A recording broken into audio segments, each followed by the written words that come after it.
Hi, and welcome to Old English Outfitters YouTube channel. I'm Alan.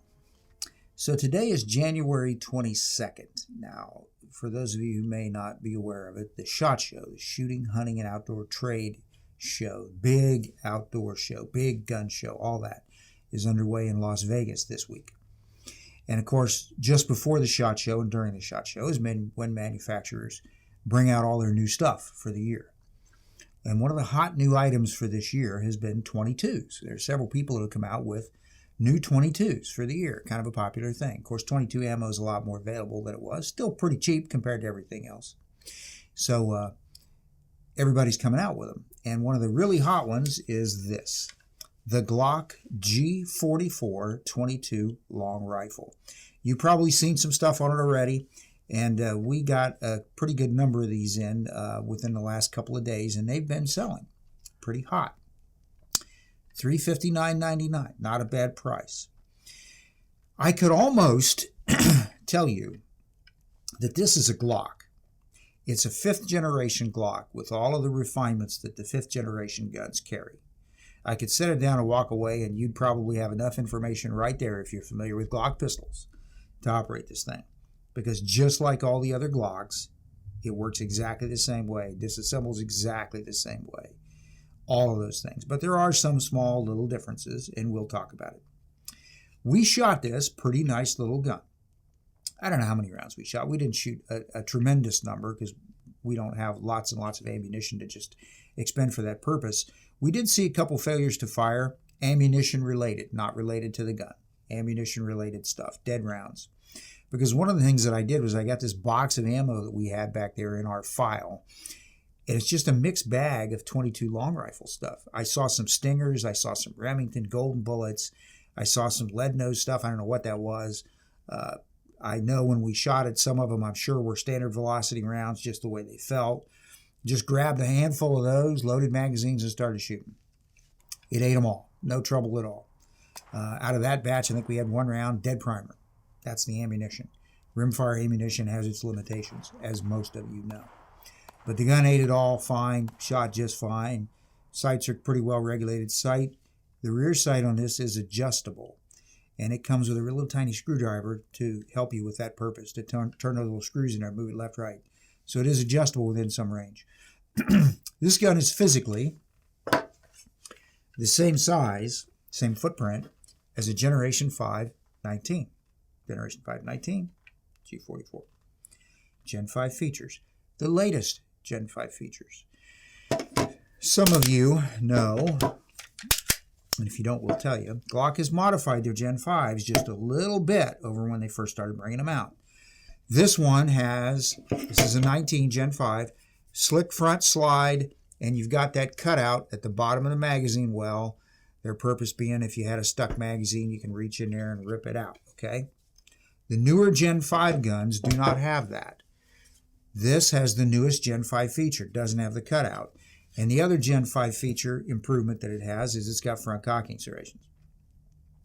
We still have the reversible magazine release. We still have back straps to vary the size of the grip. We still have the ambidextrous slide release.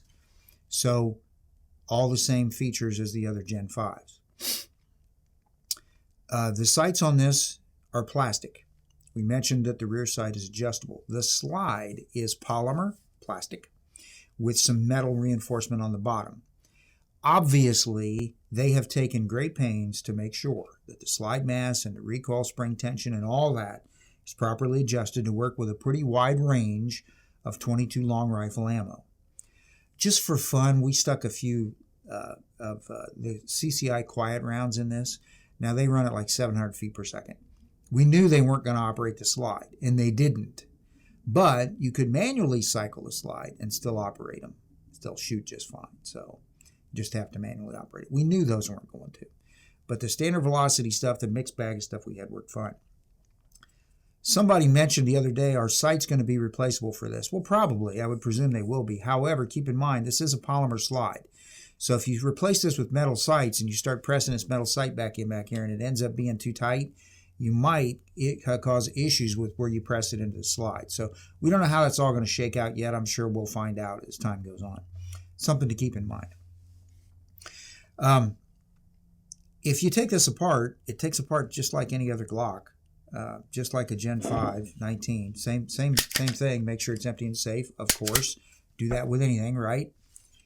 Pull the trigger, get it in the back of the trigger guard, back slide up, release the slide, off she comes.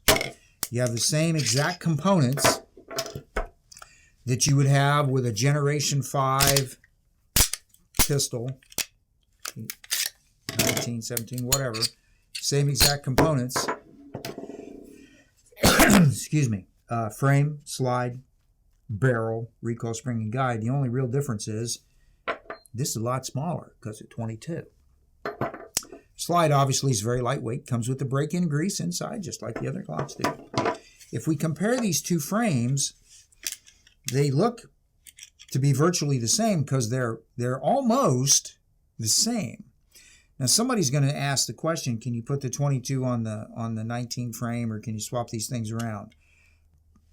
Probably not. If you look closely at these, you'll see that the 19 Gen 5, the 9mm gun, has a metal locking block. The 22 does not. So there's some construction difference there. The rest of it all looks the same, pretty much. A couple little minor small things that look different, again, to accommodate the difference in size of the cartridge, power of the cartridge, all that sort of stuff.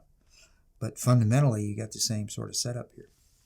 And that's pretty nice, because if you have a 19, or for that matter, a 23 Glock pistol, and you want to shoot and practice with your pistol and do it cheaper than you could by shooting the centerfire ammunition, you get one of these and you have exactly the same manual of arms, precisely the same manual of arms, precisely the same takedown, everything as you have in the bigger gun. We tried this in a couple of different holsters for the 19, just to see, make sure everything, I mean, it looks like it's the same footprint, and it's the same footprint. Put it in a couple different holsters, Kydex leather, works fine, goes right in. Nylon's pretty forgiving, of course. It'll, you can put a lot of different things in those, but in a Kydex holster for a 19, fit perfectly. Leather holster for a 19, molded holster, fit perfectly. So no issues with the holster. So again, if you were practicing, you wanted to shoot 22s, you want to shoot cheap, or you're training a youngster to shoot 22 with the idea that at some point you're going to move them up to the bigger gun, you can use the same holster, you can use the same magazine carriers. The magazines for this are exactly the same size as the 9mm magazines. Now Glock went with 10 rounders. There's a rumor there might be a 15. I don't know about that, but they went with 10 rounders, and my understanding is the reason they did that was because they had the best reliability out of the 10 rounders. And what are Glocks known for? Reliability. So we want to make sure it works, right?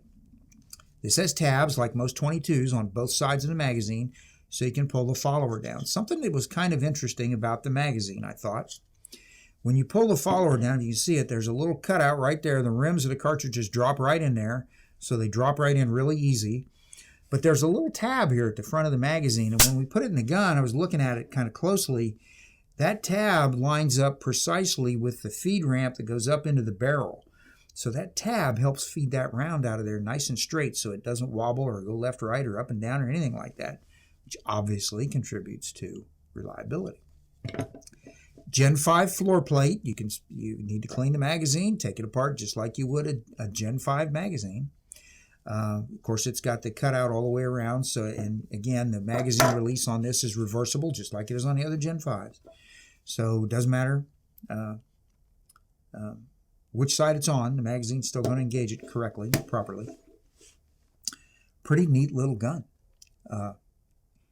We were as we were shooting out there, the cameraman and I, we were talking about it, and a lot of 22s, they're nice because they're cheap to shoot, they're fun and all that sort of thing, they're easy to operate, but they don't always feel like big guns. They always don't always feel like a regular, so to speak, full-size pistol. This does, because it's the same size as a regular full-size pistol. It's a smart idea on their part.